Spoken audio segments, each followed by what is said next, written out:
when you're determining whether a person should get anti-lipid medications? Is it based on the HDL, the LDL, the ILDL, the total cholesterol, the triglycerides, the VLDL, or buttock circumference?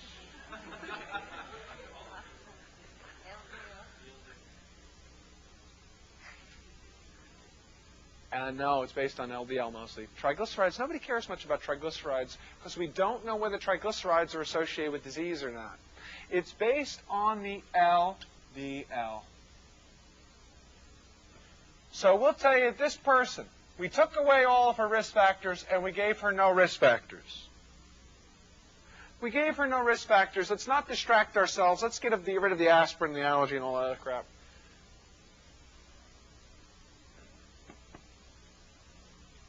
This person, no risk factors, 47-year-old female, and her LDL is 191.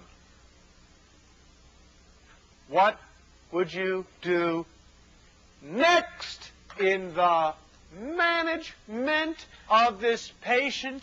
Here are the answers: A, B, C, D, E, and F. What would you do?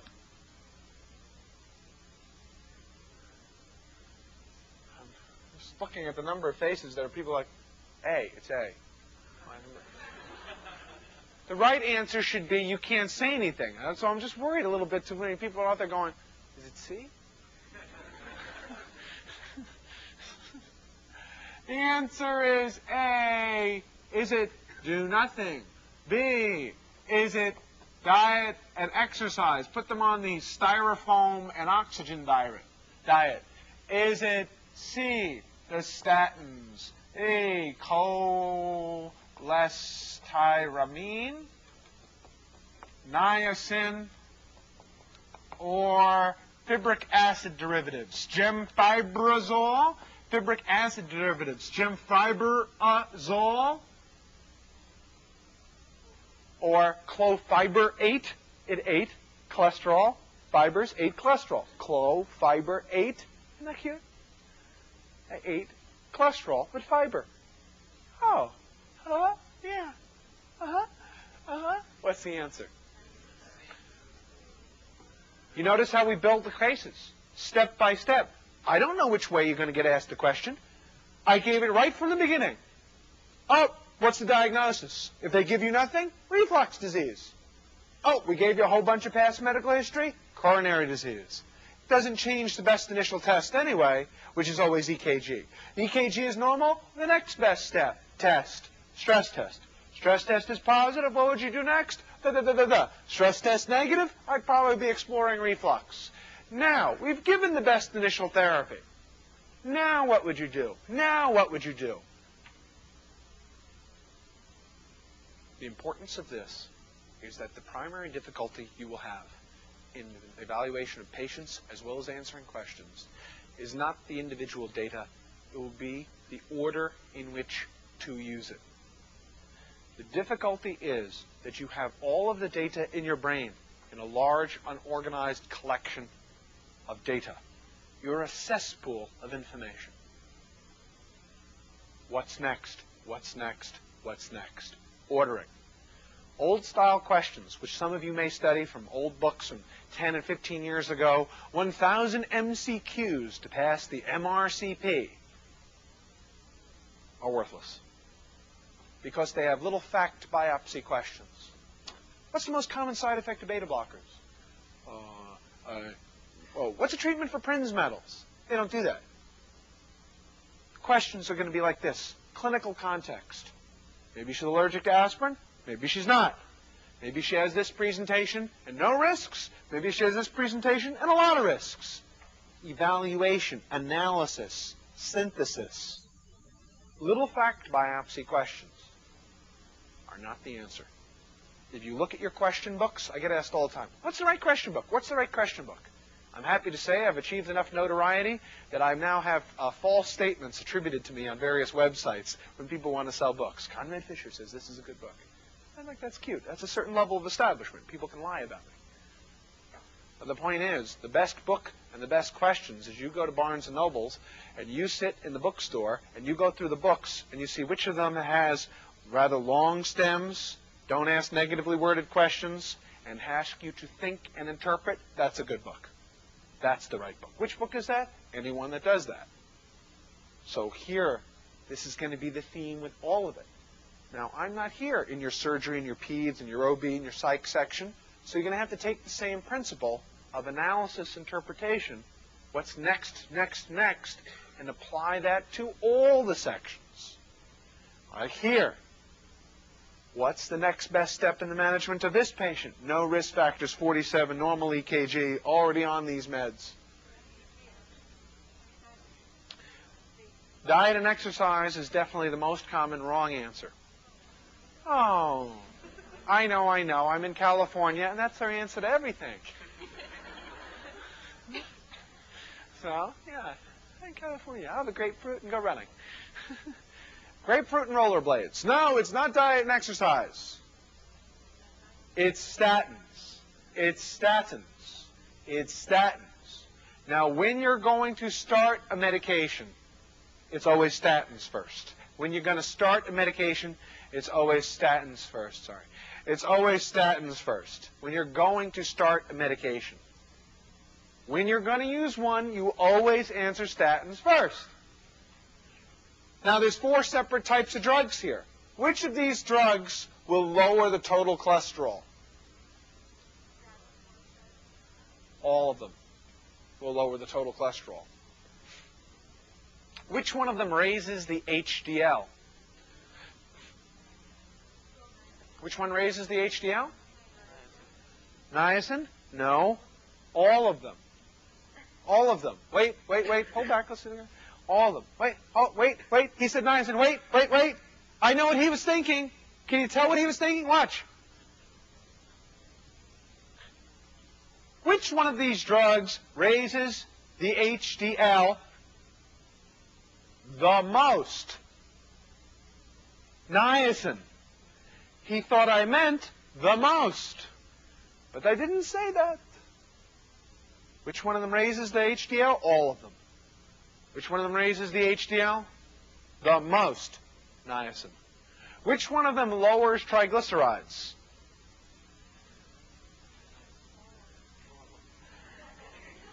Do you know all of them? He said all of them. Do you know it's all of them, or are you guessing based on the other things I just said? You're guessing.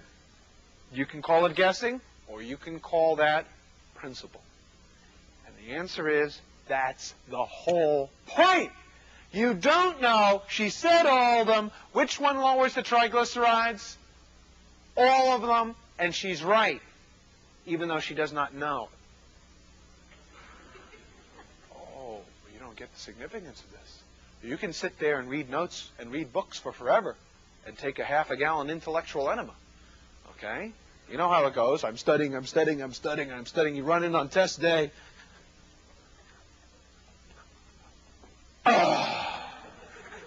You release all the information and nothing sticks in you. But this is enormously important. She said, all of them. She doesn't know, but all of them. Why? Because that was a principle. And she's right. Because this way you can know about stuff even where you have not studied. Even where you haven't studied. Which one of them raises the HDL the most? Niacin. Which one of them lowers the triglycerides the most? Fibric acid derivatives. Gemfibrozol. Look, they all lower LDL and they all raise HDL. They all lower triglycerides. So when you're going to start a medication, why are statins always first? When you're going to start a medication, why are statins always first? Mortality. They lower the mortality. Oh, yeah, they lower the mortality the most. That's why. So the answer is statins. Look. Hi-oh! Ready? LDL is now 171. What is the next best step in the management of this patient? 47, this and this, no risk factors. What's the next best step in the management of this patient now? I made it 171. Huh? No risk factors, no. No, diet and exercise is the most common wrong answer. It's statins. Statins. You're lost now. I can tell. It's statins first now, not diet and exercise. I know what you're thinking. You were thinking it was like this. Ready? You were thinking that it was like the LDL was 151. If the LDL was 151, what would you do now first? What'd you do now? Do you know it's statins? Or are you learning how to read Conrad Fisher? He's playing the game. So do you actually know it's statins, or are you making a guess based on this print? You are correct. It's statins. It's statins. It's statins. With no risk factors. She has no risk factors. None. Nunca. Niet. Nie. None. LDL1. Watch. Look. No, 141. What would you do next? No. Come on. You don't know. Yeah, it's statins.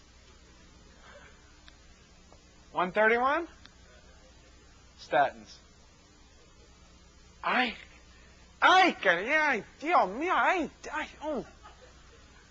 Why? No, I want to know why. Why? You don't like that I said statins. You know why you don't like it? You want to do that diet and exercise. You know why? I know why you're glued on that diet and exercise. Because you don't like the fact that she's got no risk factors. That bothers you, doesn't it? She's got no diabetes or hyperlipidemia. It just kills you that there's no risk factors. And I keep saying that. I know it. Go ahead, admit it. I hate it. I hate that there's no risk factors, and you keep saying statins. Let me see if you've heard this one before. Like, what's more important, the risk factors or an individual presentation? You want to say risk factors because that's what you've been functioning under. Hold that thought. She has no risk factors. She's got disease. She has ischemic heart disease. She has disease. Oh! She has the disease. She's walking out of the store with a TV with a Sony Trinitron in her hands. And you're saying she can't be stealing. She's never stolen anything before. She's walking out of Bergdorf's with a handful of gold chains. And you're saying she's a rich kid. She can't be stealing. The answer is she has disease. You were thinking about people who had no disease. Once you have disease, it doesn't matter how many risk factors there are. She already has coronary disease. Now look, lipid management is getting more complex all the time. When do you start diet and when do you start drugs? I'm sorry, you going to ask me something over here?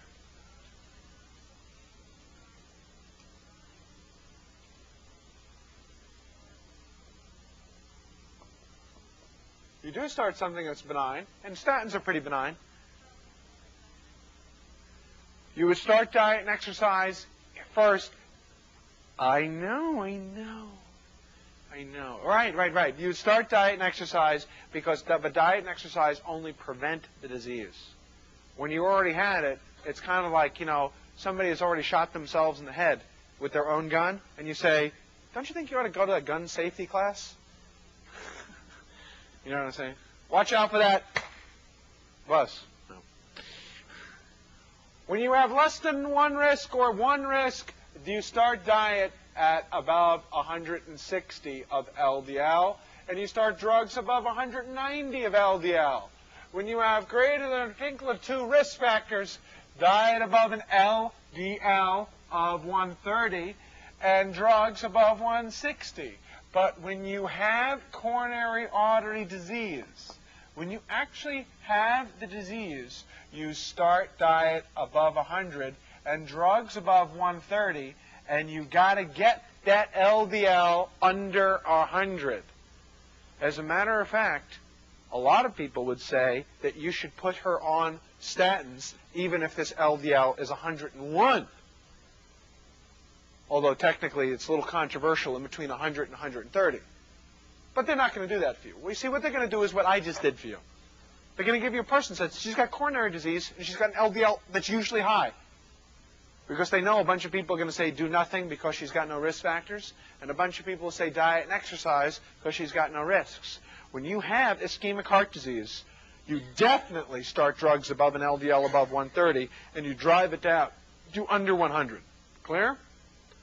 Once you have disease, the number of risks does not matter. Now you also see our principle. Risk factors are not as important as individual presentation. Thank you very much. Now, does this woman need angiography? Would angiography be useful for her? Yes, angiography might be useful for her. Angiography might be useful for her because if the stress test is positive and you do the angiogram, what are you going to do different based on the results of that angiogram? Huh? Management. Specific. Stall management. Catheterization is the angiography. But which type of management? What do you mean specifically? Surgical versus angioplasty. The whole point is whether she needs to be operated on or not. The whole point is whether or not this person needs to be bypassed. Whether or not she needs to be bypassed. So it would make a difference to tell you, should we do a bypass, coronary bypass, or angioplasty, PTCA, and medications? What's the mortality on a bypass? For every 100 people who get bypassed, how many of them die just from the bypass? Huh?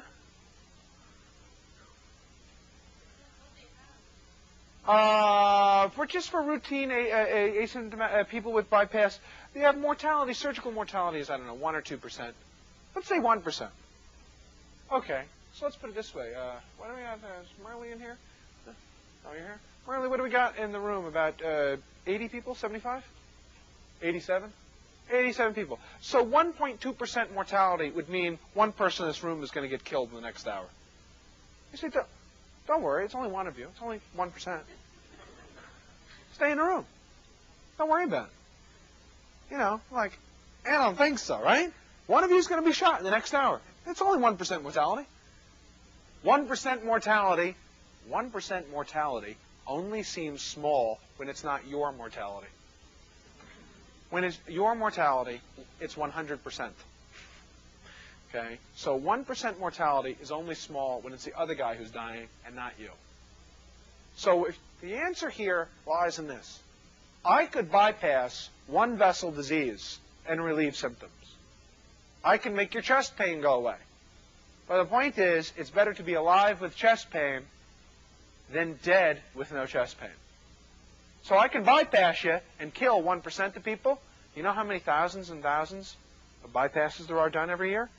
Thousands upon thousands upon thousands.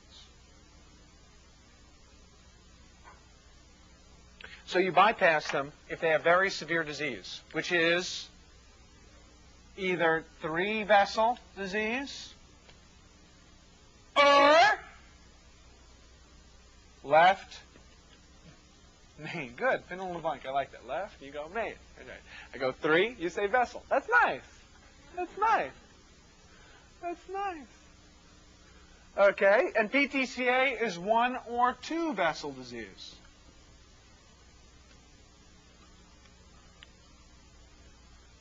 Angioplasty is 1 or 2 vessel disease.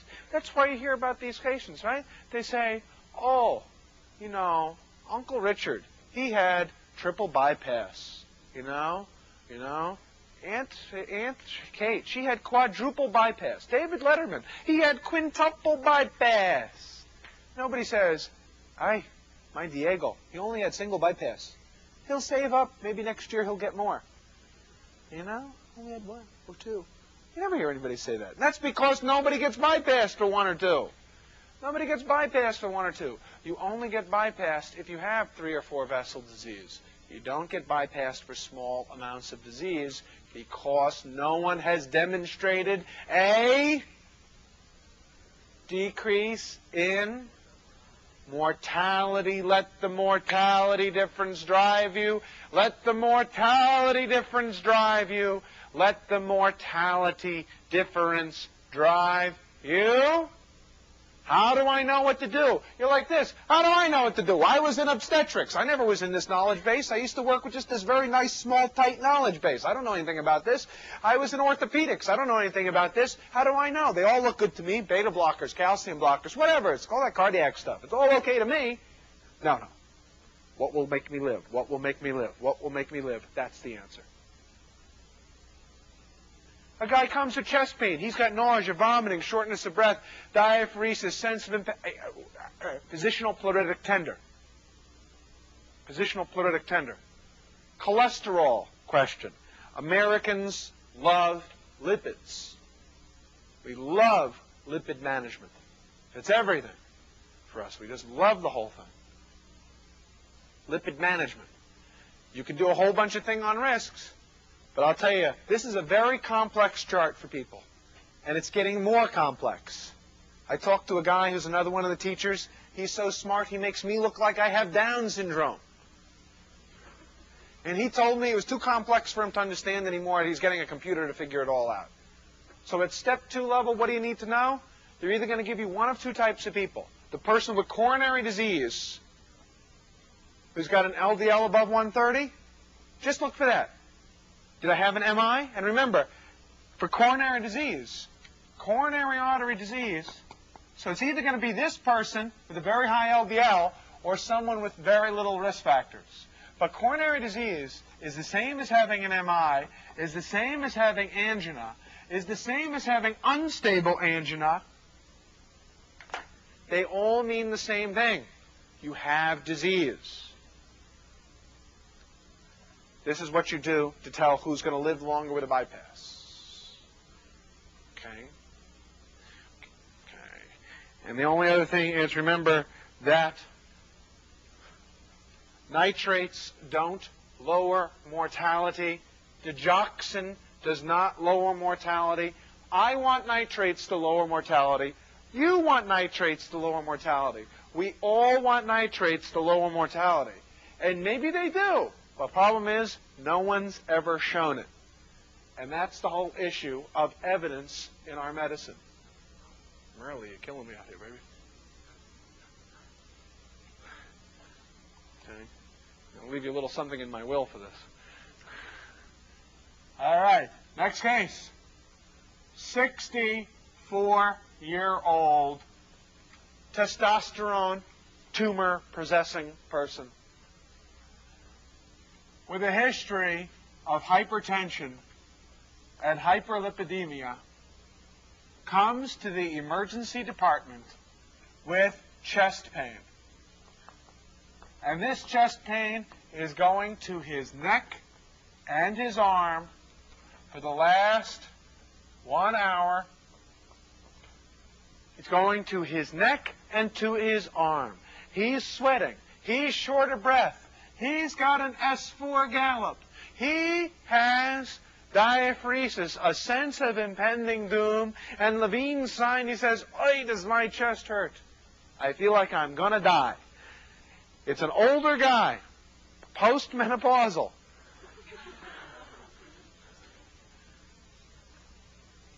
With risk factors, chest pain to neck and to arm. Is a stress test useful in this person? No? You don't want to get a stress test in him? He's doing his own, thank you. He's doing his own right now. Okay, get on the treadmill. Dead. The other thing is, if you did a stress test on this guy and it came back normal, you know what that would mean? They gave you this guy's stress test result. Here's this man's stress test result. It's normal. What does that mean? It means they gave, right, it's wrong. It means they gave you somebody else's stress test result. They gave you a wrong person's test result. He's got everything. Risks, chest pain, neck, arm. They won't ask you the diagnosis. Even my mother can get this diagnosis. My mother's the chief of cardiology at Stanford, but I mean, she can get it.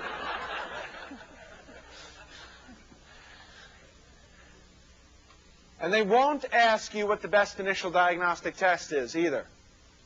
But what is it? EKG. But they won't ask you that. Even my mother would know to do that.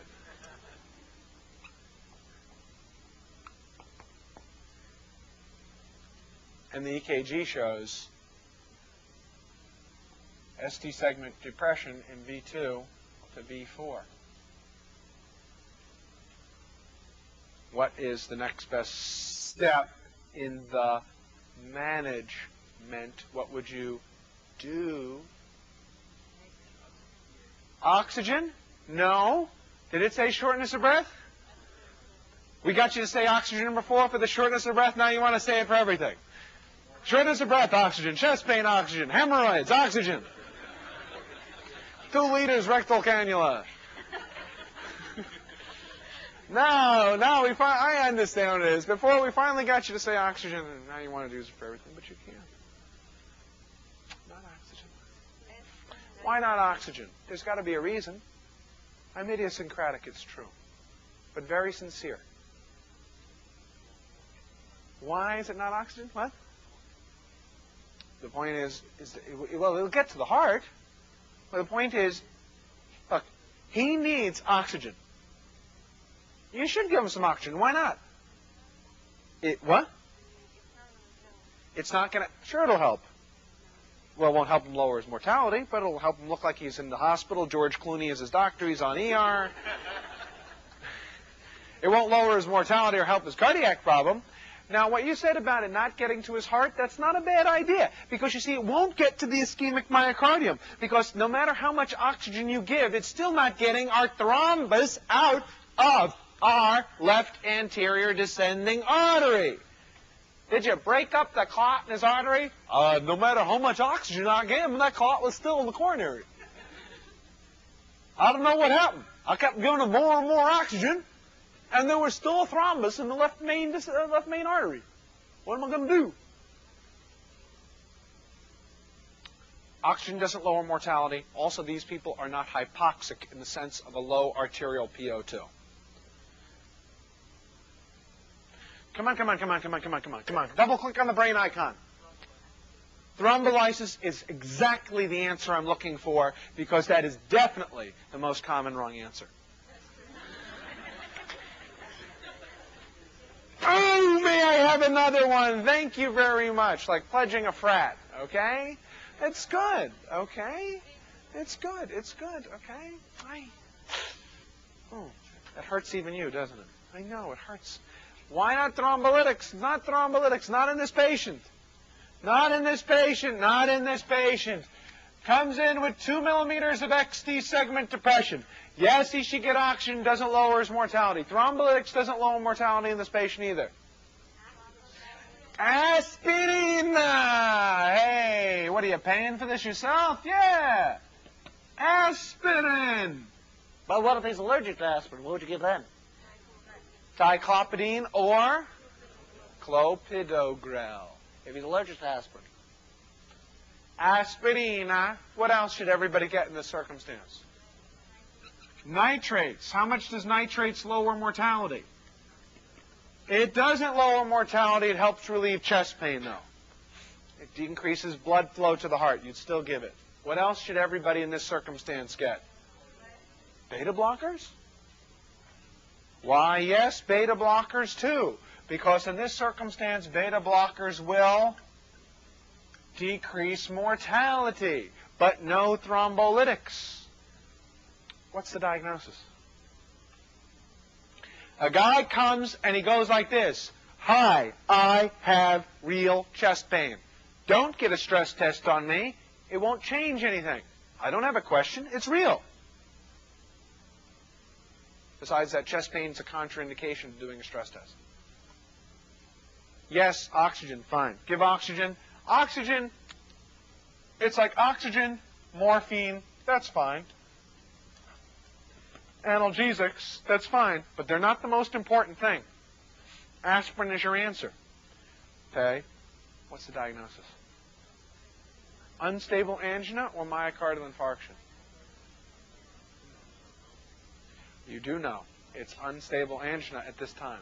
Your answer, this is unstable angina because there is ST depression, not ST elevation.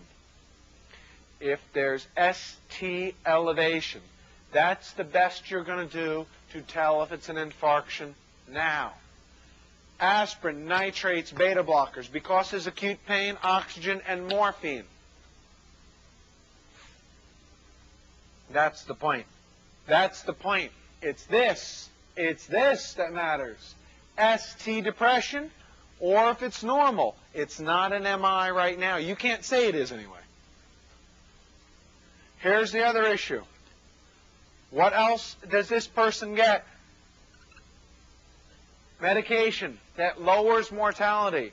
The most important life-saving medication, in addition to the beta blockers and the aspirin, is heparin. ACE inhibitors is only useful if there is CHF or decreased left ventricular function. Same thing. It's only useful if there's CHF or decreased LV function.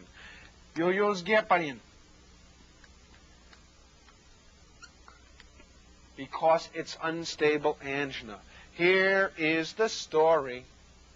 Here's the coronary artery, and here's the coronary artery. One of these is a myocardial infarction, and one of these is unstable angina, not urinalysis. In a myocardial infarction, a clot has formed, occluded, obstructive. A clot has formed and is blocking the coronary artery. In myocardial infarction. In unstable angina, a clot is forming. It has not occluded. It's in the process of occluding. Does heparin prevent clots from forming? Yes, it does. Heparin prevents clots from forming. Do thrombolytics prevent clots from forming? No, thrombolytics lyse clots, and that's why we call them thrombolytics, because they lyse thrombi. Yeah. So here's the point. Heparin is useful here for unstable angina. Thrombolytics is useful for myocardial infarction. How can I tell acutely if somebody has chest pain and they're having a myocardial infarction? How can I tell right now with enough certainty to know to give the thrombolytics? How do I tell now? What on the EKG? ST segment elevation. ST elevation. Here is your answer. This is the closest you're going to do. When there's ST segment elevation, you're going to answer thrombolytics. When there's no ST segment elevation, you answer the heparin and the aspirin and all the others. Between unstable angina and MI, what is the difference in the management besides thrombolytics? Besides thrombolytics, well, how does the management differ? It doesn't. It's the same. It's the same. The management doesn't change. It's the same between unstable angina and MI. It's the same. It's the same. You use thrombolytics in MI, and other than that, the management is the same. Look up, look up, look up, look up, look, look. Thrombolytics, thrombolytics, thrombolytics, thrombolytics is going to dissolve the clot.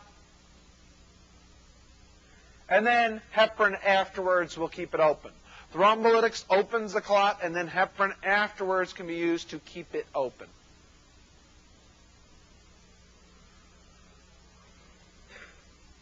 And that's the story. Aspirin, nitrates, beta blockers, okay? Heparin here will keep that clot open. All right. Now, let's change this case a little bit, and let's say here that this guy comes in, and he's got everything else is the same, except he's having melena. He's having melena and a subdural hematoma. He's just having melena and a subdural and an epidural. He's just having a subdural, an epidural, and melena and a subarachnoid hemorrhage and petechiae and heavy periods.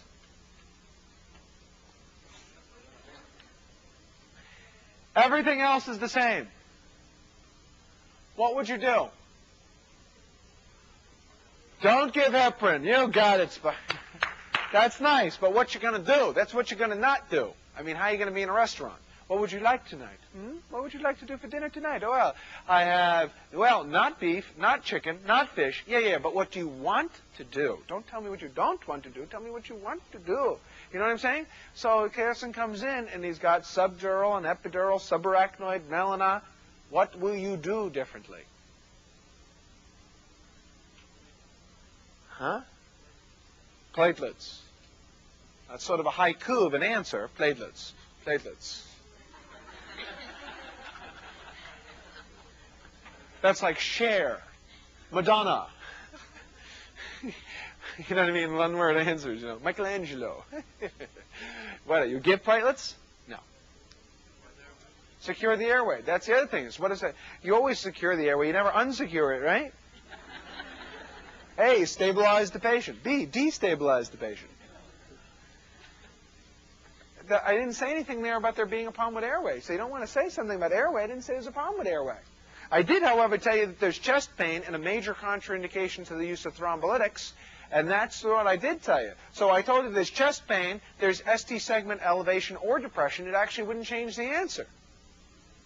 So you're gonna, it's not in debate here. Then the guy's going, what are you doing? I can't talk now, huh? The answer is, what do you do different when you have a major contraindication? And by the way, for the concrete thinkers amongst you, so that people come up and they go, but what if there's only a subdural and an epidural?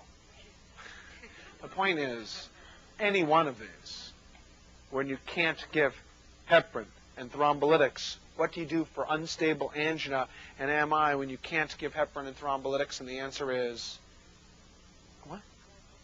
Glycoprotein 2B3A inhibitors is a very intelligent way of being incorrect and a very knowledgeable way. So the good news is I admire your knowledge base.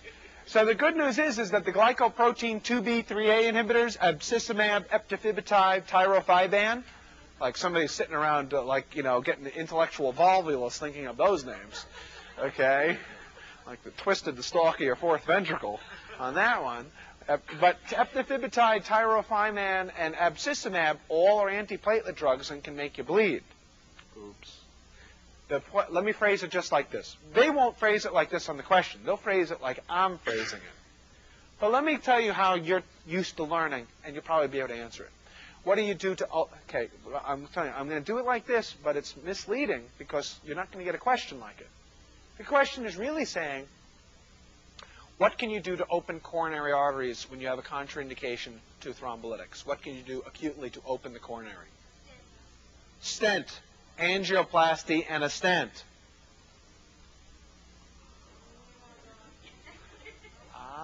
But you knew that on your other gyrus, right? But you didn't know it now. It wasn't crossing your corpus cavernosum. Luteum? Oh, corpus callosum.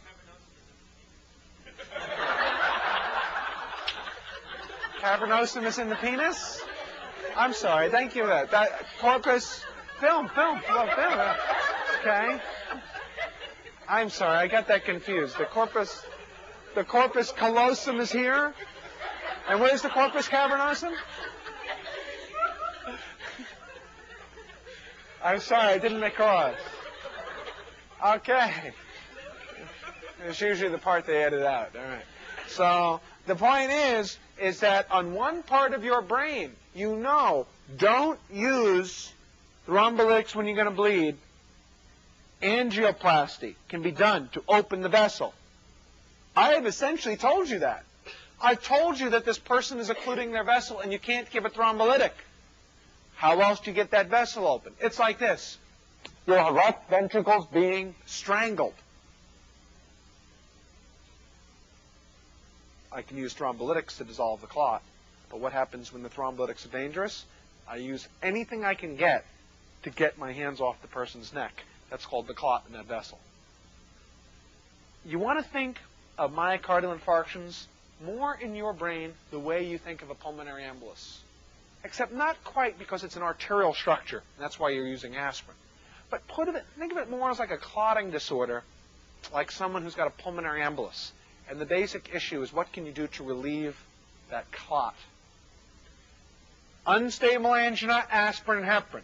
MI, how will I know? ST elevation. I can't tell you how many people have gotten questions wrong by, they look at this guy and they go, he's an old guy with chest pain. He deserves to die. He's going to have an MI. Yeah, but the EKG doesn't show an MI. I don't care. He deserves to die. Why do most husbands die before their wives? It's true. Because they know what's good for them. He deserves to die. But the EKG doesn't show ST elevation. I don't care. Okay? He doesn't have an MI. No matter how much you think your mind has decided in the Rorschach test of our lives, in the ink blot. What does that say? If you can't give thrombolytics, use angioplasty. When are you going to answer ACE inhibitors? It's the same as all the others. Left ventricular dysfunction, that's when it lowers mortality. When will you answer calcium blockers? When you can't use beta blockers or Prinz metals. What's the most common cause of death immediately post-myocardial infarction? Arrhythmias. So why not use prophylactic lidocaine? Does prophylactic lidocaine suppress those arrhythmias post-MI? No. Yes, it does. Yes, it does. The prophylactic lidocaine does suppress the arrhythmias. So why not use prophylactic lidocaine? There must be a reason. Doesn't change the mortality. The prophylactic lidocaine, doesn't change the mortality. There it is again. And the reason is prophylactic lidocaine does suppress arrhythmias. It also causes some arrhythmias. So you suppress some and you cause some others. And that's why no prophylactic lidocaine. All right?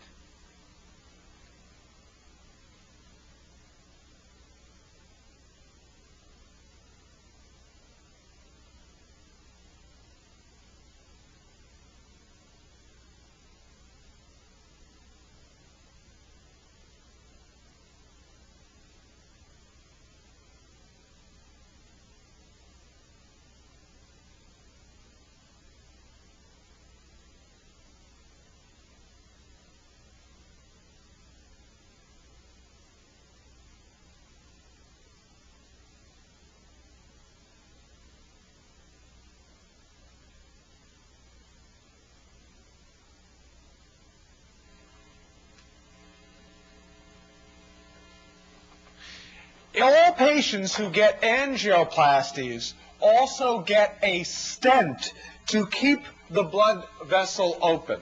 So in terms of angioplasty, if this is a blood vessel, and this is the lining of that blood vessel. If this is a coronary artery, then you end up getting a lipid-laden, fibro-fatty booger,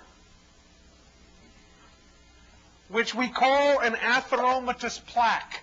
And the atheromatous plaque is covered by a little endothelium, and the atheromatous plaque gets covered by a little endothelium, and then what ends up happening is that during times of stress, shoveling snow in Los Angeles, or sudden exertion, this plaque ruptures. The plaque ruptures. It releases the contents of that plaque, which cause you to develop a sudden clot occluding the coronary artery. Aspirin, heparin, to open up that clot or dissolve the clot. Angioplasty, because what you do is you put in a tube here. You put in the catheter. The catheter has a balloon on it, and the catheter has a balloon that expands and blows up and blows up and blows up this balloon, and it blows up this balloon to push and smush down that plaque and smush it flat. Put the catheter in there, balloon, and you shrink the balloon and you pull it out. The problem is that when you pull out that catheter and pull out the balloon, that what ends up happening is that this plaque can just bulge back out again, like a mastopexy that fails. So what you do is after you pull the balloon out, you leave in place, so that that thing won't bulge out again, you leave in place a meshwork, a stent, which is sort of a tubing. You have to imagine this is hollow and the blood can go right through there.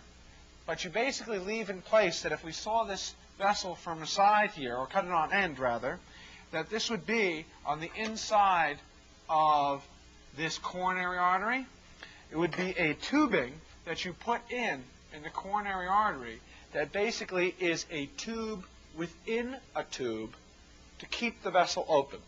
So whenever anybody says angioplasty, angioplasty always means angioplasty and a stent, a tube which keeps this open. You balloon it, pop, tube in there to hold it open so it doesn't collapse down again.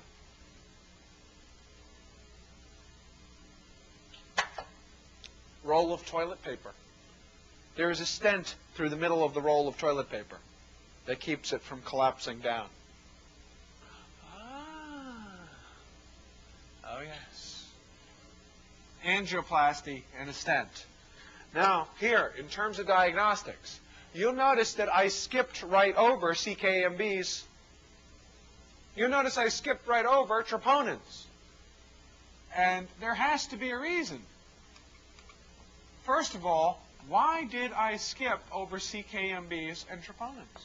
Why did I skip over them? It's not as important.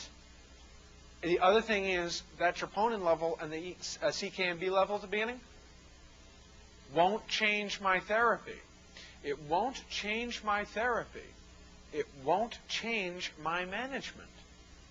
It won't change it. First of all, CKMBs and troponins don't even begin to rise for 4 to 6 hours. They don't even begin to rise for 4 to 6 hours. And this guy has only had chest pain for 1 hour, so it's not going to change anything.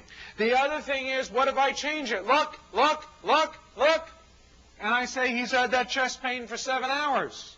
You still won't go to CKMB and troponin first. You still won't do it because it's not going to change your management. Manimayo, that is correct. All right, it's still not going to change your management. Because if the CKMB is up You're going to give them aspirin, nitrates, beta blockers, thrombolytics, if there's ST segment elevation. And if it's not up, maybe it's not up yet. They begin to rise at 4 to 6 hours, but it takes 12 to 24 for them to hit the peak. Also, up to how long after the start of chest pain is it okay to answer thrombolytics? Up to how long after the start of chest pain do you answer thrombolytics? 3 hours, 6 hours, 12 hours. You guys have become a multiple choice question. Do you see this? You have become a multiple choice question. I've been studying multiple choice questions so long, I've become one. 3 hours is the answer for what?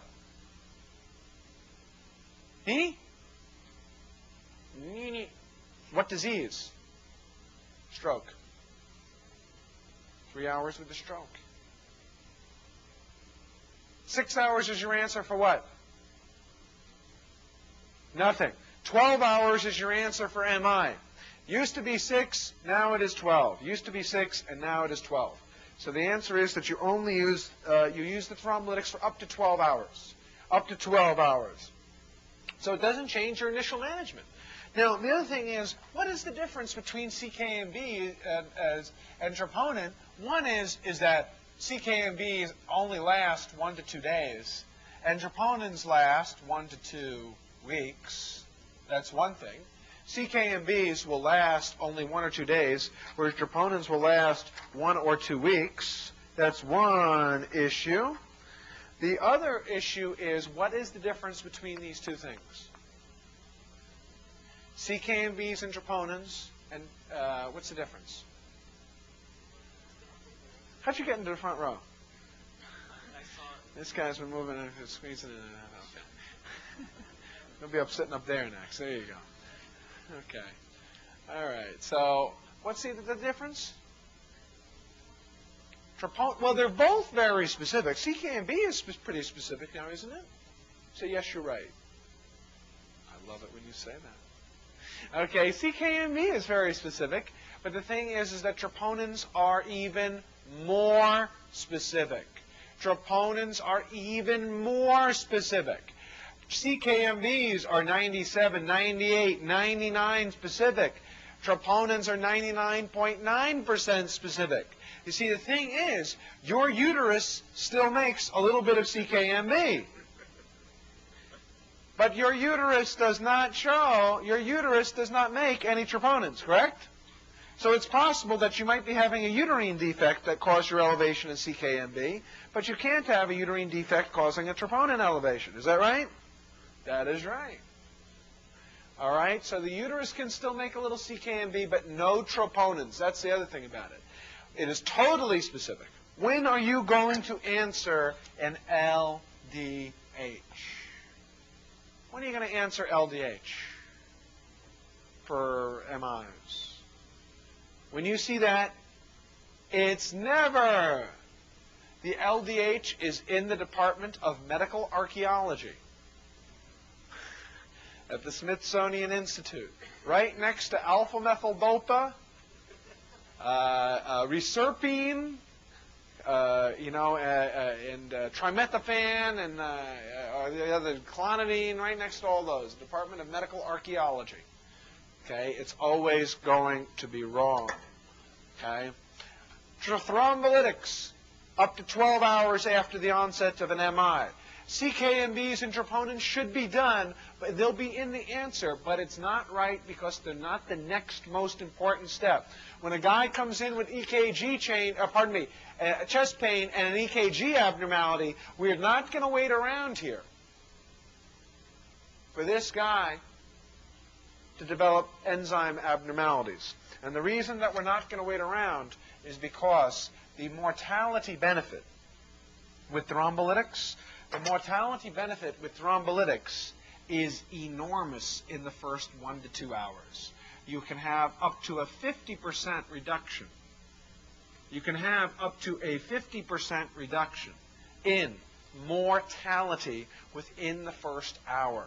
And that's why even though I know there were some things where one or two people were saying, this person was saying, I can't get it, I can't follow it, I can't follow it. The point is that it's better for you to learn it like this. Chest pain, get an EKG. EKG elevation, thrombolytics. But you skip the enzyme section. Fine, skip the enzyme section. Save the person's life, get the question right. Skip the enzyme section, get a 225. Then you can get enzymes later on. It doesn't change it. See, look at this mortality benefit here. LDHs don't become abnormal until 12 to 24 hours. By the time the LDH goes up, you'll have had your thrombolytics, aspirin nitrates, beta blockers. You'll have been angiogrammed, stented, or bypassed and have a bill under your door the next morning, like early checkout at the Holiday Inn. Everything will be done already by the time the LDH even begins. Overall, it's about a 25% reduction in mortality. This is the mortality reduction with thrombolytics. Which has greater efficacy, TPA or streptokinase? Which results in a greater decrease in mortality? They are the same. They are the same. There is one circumstance when you should always be answering TPA, though. There is one circumstance when you should always answer TPA first. What's that circumstance? Previous streptokinase. Previous streptokinase. You should use TPA because streptokinase can produce antibodies. Streptokinase can produce antibodies that can result in anaphylaxis. So therefore, if there's been previous streptokinase, try not to use streptokinase again because it can cause an immediate type hypersensitivity. Use TPA instead.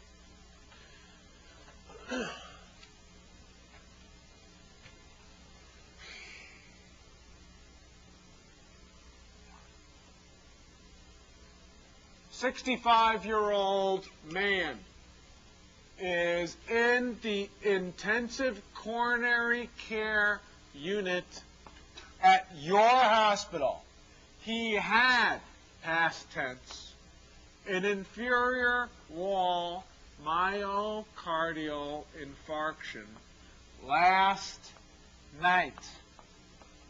Oh. Initial presentation, office, intermittent chest pain. Could be a lot of things, differential. Definite guy comes in with an MI. What do we do for him? Now, guy had an MI, post-MI management. Had an MI last night. Got all the medications he should have. Aspirin, nitrates, beta blockers, thrombolytics, oxygen, morphine. Got all the meds. And you're called by the nurse because nursey says, hey, he is confused. He's confused. And he's got a blood pressure of 70/40. And he said, well, that's a pretty damn good reason to have confusion. Blood pressure of 70/40. I'd have his blood pressure confusion too with a blood pressure of 70/40. He's got a pulse of 40. He's got some kind of A waves. And he's got a chest, though, that has no ralls, that is clear to auscultation. Clear means no ralls, no rhonchi, no auscultatory abnormalities, and his heart exam has a 3/6 murmur. He's hypotensive, and something has happened to him. Don't you get the feeling something bad has happened? I've got a sense of current doom. I get the feeling something bad has happened. This is not good. This is not normal. Merle, what happened? Don't get rectal prolapse on me, Merle. It's okay. Okay, I'm giving Merle a carcinoid. What happened to him? Right ventricular infarct. Very good answer. Which of the following is the most likely diagnosis? An RV infarct. That is a very, very good answer because the right coronary artery supplies the inferior wall and the right ventricle. The right coronary artery supplies both of those walls. It can result in hypotension and clear lungs. And it is an RV infarct associated with an inferior wall. That's a very good answer. It's not the right answer, but it is a very good answer, though. It's good. Not many people know about that, you know. I mean, people miss it because it's not super obvious. But 40% of inferior walls also have RV infarcts. Very good answer. Is that what happened? Tamponade or tamponade? Why do we drink lemonade and treat tamponade? Maybe we should be drinking lemonade and treating tamponade. I don't know. Well, that would be wall rupture and tamponade. And that has some good things about this, too. Tamponade and wall rupture are complications of MI. Tamponade and wall rupture can result in hypotension. Tamponade and wall rupture are pretty bad things that can make you suddenly confused and happen like that. Yes, they can. Absolutely, they can. Did you think that's what it is? What do you think it is? Come on. Huh? Which arrhythmia? Atrial fibrillation. No. Could it be VTAC? Who says it could be VTAC? VTAC. How interesting. The murmur. So you take another shot on goal. What do you think it is with that murmur? What is it? Listen, this is a perfect case for which of the following is the most likely diagnosis. Now listen 1 second. All right. Another thing. You can still keep thinking, but this. I could just tell you, but you won't get it. You have to trust me. You do. Okay. Just big, loud New York guy. Okay. I could just tell you, but it won't penetrate you. What's worse, you will give you the illusion that you're learning it. You must struggle for the truth itself. If we could all learn the truth by just being told, we'd all just have to listen to sermons, go to church, shul, mosque, temple, and listen to sermons all day long. We all become saints and holy men. But it doesn't work that way, right? It doesn't work that way. So you got to work it. You got to see it. This is a problem solved. And then the next time when you get the answer, you'll say, oh, that's what it is. Because I don't want memorization. I want understanding. Okay, I'm just saying this because some of you like this, like, just give us the answer. It's so. Okay, I'll just tell it to you really fast, and it'll be like, zip. I mean, bowel transit time for celiac disease is rapid too, you know. But it won't do you much good. Greasy toilet. Yes. So what's the diagnosis? Valvular rupture. Valve rupture. You said that valve thing. Valve rupture. Chordae tendineae rupture. Valve rupture and chordae tendineae rupture, they cause a murmur. Valve rupture and chordae tendineae rupture, they cause hypotension. Valve rupture, chordae tendineae rupture can happen post-MI, although this is a little early. Would this make you feel better if I said last week? Does that make you feel better? Does that make you feel better if I say last week? Give time. Still doesn't change the answer.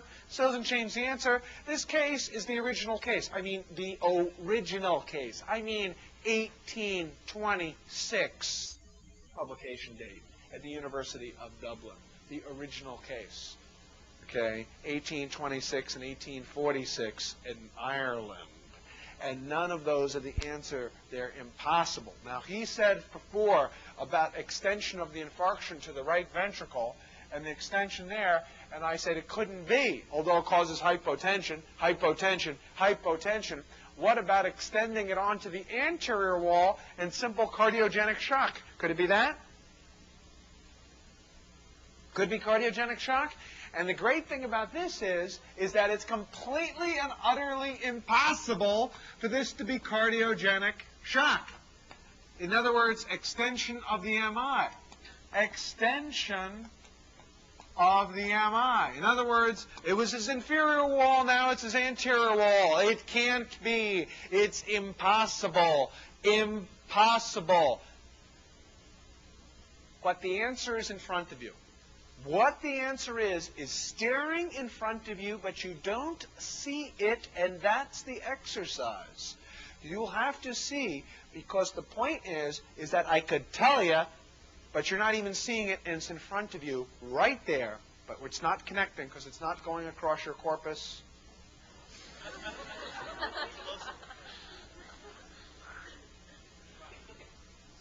Tell me later.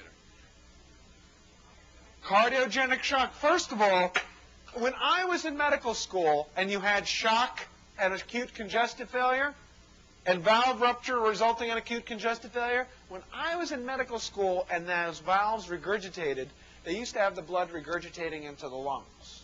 Do you still have the blood regurgitating into the lungs? No, doesn't? It goes forward now when it regurgitates? No, it doesn't. No, doesn't regurgitate into the lungs anymore. They used to be. So the point is, don't you think that cardiogenic shock, an extension of the MI, don't you think that there would be Ralls? Don't you think that this would give you Ralls and rhonchi and congestion? This person's chest is clear. Cardiogenic shock with clear lungs? Cardiogenic shock with clear lungs? Non possible. Non possible. Not possible. Not possible. Now, RV infarcts can give clear lungs, and tamponade give clear lungs. Absolutely. I also want to think about the people who said ventricular tachycardia. I think that's a very interesting answer. Right bundle branch. No. That's it. No, it's okay. Ay, cálmate, mami. Ay, suave, mami. Suficiente. It's good, it's good. No, it can't. Ralls, no Ralls, okay. Now let. And the point is, post-MI complications. All of these are possible. All of these can result in hypotension. All of these can make you confused when it results in hypotension, all of them, and they're all impossible. You have eyes, but you do not see, ears, but we do not hear. For the people having heard did not perceive. And it's staring in front of your face. Everything you need is right in front of you right now. Huh? Well, let's do it. When you have cardiogenic shock or valve rupture, and the blood regurgitates backwards, what is the heart's response to compensate for the decrease in cardiac output? What? Tachycardia? You're saying that when you have cardiogenic shock or valve rupture, the heart beats faster to compensate? Still? It still beats faster to compensate? Doesn't slow down? And that's the answer. Oh, just have a little bit, have a little fortitude here. That's the answer. The answer is that what's the pulse? What's the pulse? Do you see it? You do see it. You sure you see it? Cover your left eye and read the lowest line. No, maybe you don't see it. But that thing that says P40, pulse 40, is that clear? Pulse 40? Okay. All right.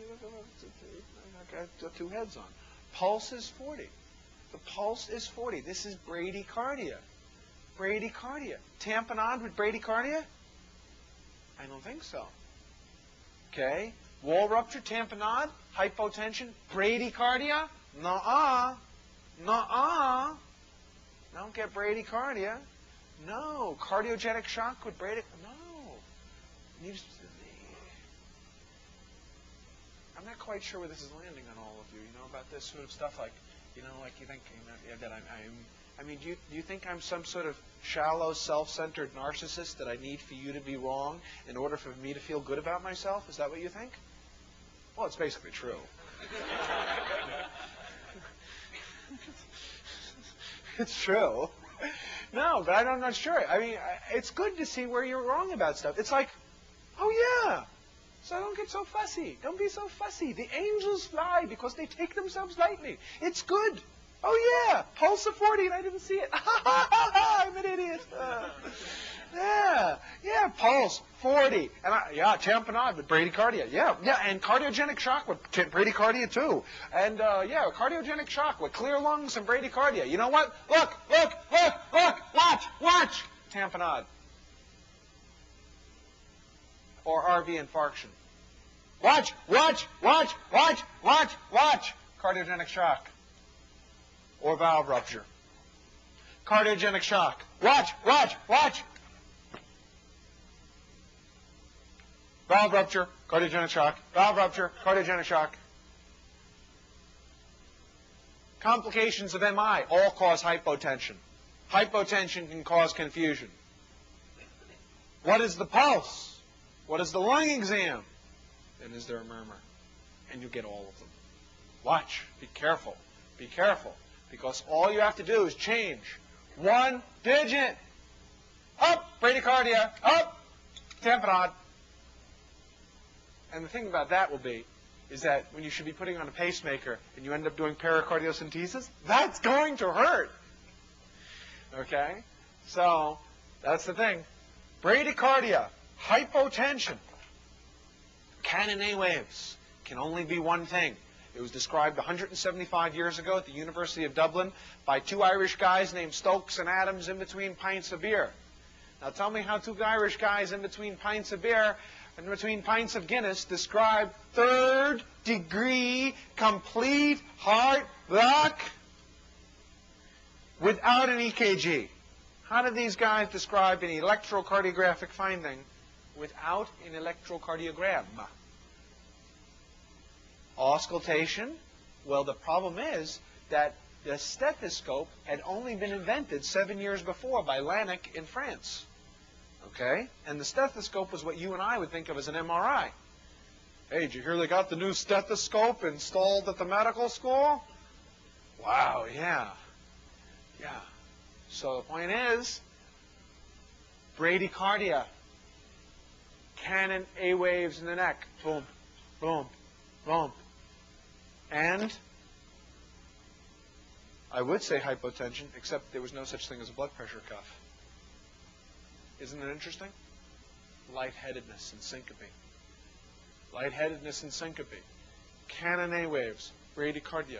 This is the perfect type of case for internal medicine for diagnosis. It's perfect. It can only be one thing. It can't be anything other than it. But the other bigger point is you can construct any one of them by these findings. Okay? All right. So it is third-degree AV block. Complete heart block. Remember, tachycardia is for all of them. Watch, watch, look, look, look. See this? Right coronary artery, inferior wall, right ventricle, AV node. You're on the right track. You're on the right track. You're on the right road. We just needed one more step on the same road, though. And by the way, if it's tachycardia, I would have gone for right ventricular infarction myself if there was tachycardia. Okay. Now, this history, this physical, perfect question for which of the following is the most likely diagnosis. Okay. What is the best initial diagnostic test? The EKG. The EKG shows complete heart block. What is the best initial therapy? What would you do first to treat the person? Complete heart block. Huh? Transvenous or a transcutaneous? Who says a transvenous? Transvenous? Nobody wants to find one. Transcutaneous? Transcutaneous? Next? Who wants transcutaneous? Transcutaneous? One brave man in the corner there. Okay. One brave man. You ever put on a transcutaneous pacer? Not for you personally. I mean, you know what I mean. On a patient? Okay. Best initial therapy for this patient? Complete heart block? Hypotensive? Oh, you put on the transcutaneous. Want to put the transcutaneous? No, you don't want to? What do you want to do? Come on, come on, come on, come on. You want to shock him. Shocking bradycardia is no good. If it's unstable and it's rapid you'd shock. Shock is a very good answer, but not if it's bradycardic. If it's tachycardic, then you'd shock. You can't, okay, you're not getting therapy? Therapy. Come on, come on, come on. Hey, endurance, endurance. I want to see some evidence of norepinephrine passing these frontal lobes. Okay? You can spend your whole next 3 days blaming it all on me about how damn intimidating I am, or you can simply say, oh, this is my opportunity to do it. Huh? Therapy.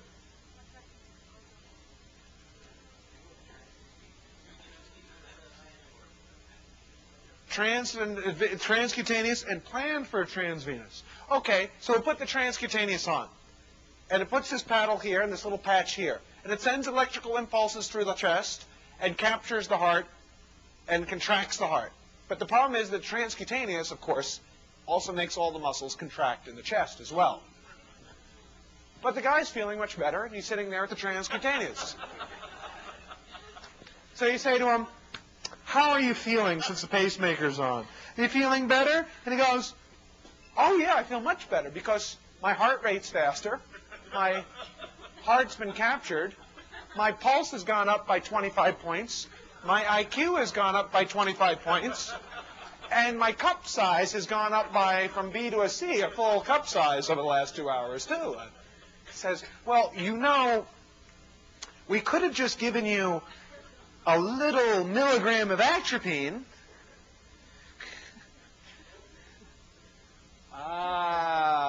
Instead of the transcutaneous. He goes, no, I kind of like this, and it's so good for augmentation purposes. You know what I mean? So what's the best initial therapy? Atropine. The atropine, you inject it into a vein. Works like this.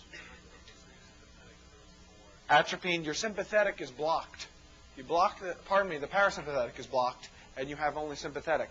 Basically, it makes the impulses go faster through the AV node. It'll speed up the AV node and speed up the SA node, and you'll have more impulses conducted through that AV node more rapidly. Third degree AV block is a complete conduction block, and atropine won't work in everybody. Now, the point is it'll work in some people, a lot of people. And the point is, in extending your narcissism, which would you rather have? I don't know. Let's see one. Okay. Squirt of atropine. Atropine no work? Pacemaker. Pacemaker and prepare for transvenous is the right answer, but not when you can give atropine. Which would you prefer? You prefer a little milligram of atropine first. Okay? And that's the answer. So, we have come to the end of the ischemia issue here. If it's tamponade and wall rupture, you will do a pericardiocentesis and a window, or repair the hole. Repair the hole. If it's valve rupture, you might have to go in and emergently replace the valve. Cardiogenic shock and extension of the MI might need to have emergency bypass. But you can't answer the therapy unless you can recognize the case. The point of this case is how you can have pulse of 40 right in the middle, right there, but we don't quite see it. It's sort of in our intellectual phobia. Okay? All right. So, I think it is time